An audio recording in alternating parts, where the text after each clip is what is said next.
Today was probably the perfect day to head out to Treasure Island because it was nice and warm, but slightly overcast, so not too hot, but we do have some fog expected for tomorrow morning. Tell us about that.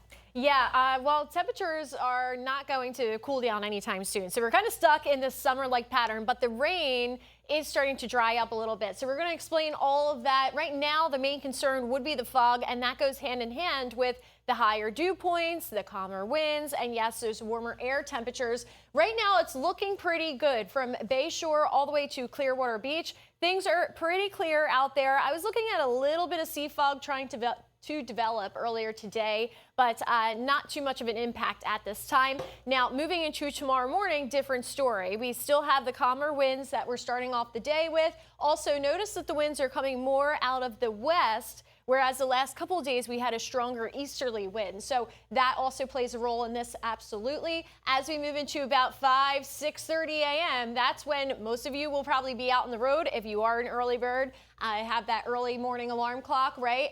That's when the fog's also going to start spreading inland, and it's going to stick around with us until about 9 a.m.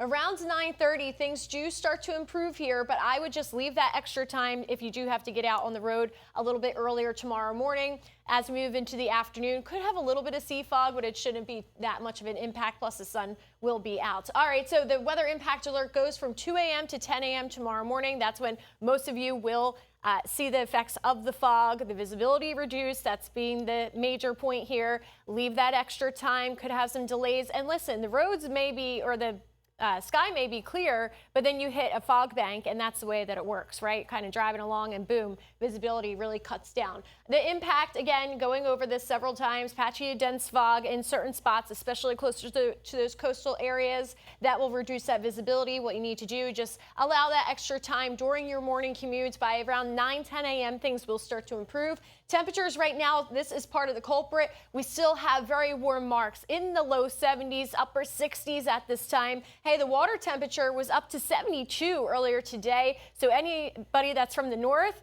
you're used to those colder waters, right? The Atlantic is usually much, much colder than the Gulf, of course. So some of you may be dipping your feet in if you're visiting, and we love our visitors, so welcome. The humidity trend over the next couple days, we stay with those dew points in the mid to upper 60s. Really, that muggy feel definitely is more summer-like pattern.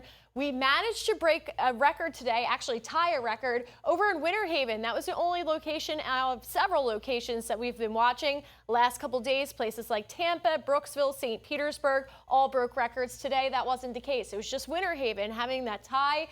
Previously made that temperature 88 degrees for the state in 2023. So it wasn't a long-standing record, but it was one that was broken. Satellite and radar showing the last little bit of rain holding on strong in Highlands County, southeastern Highlands County. It's on its way out of here. You guys are drying out with the rest of us as we look at expected rainfall over the next several days. Tomorrow, Tuesday and Wednesday, fairly dry here. It's not until Thursday that we have a better system on the way, and we likely will have a weather impact alert for that reason on Thursday. So be on the lookout for that as we move throughout the week and get a little bit of better timing on that system. 7-day forecast here, 80s stick around well above average by at least 10 degrees. We don't start to cool down until that front on Thursday, and then we only go back down into the low 80s, so still above average.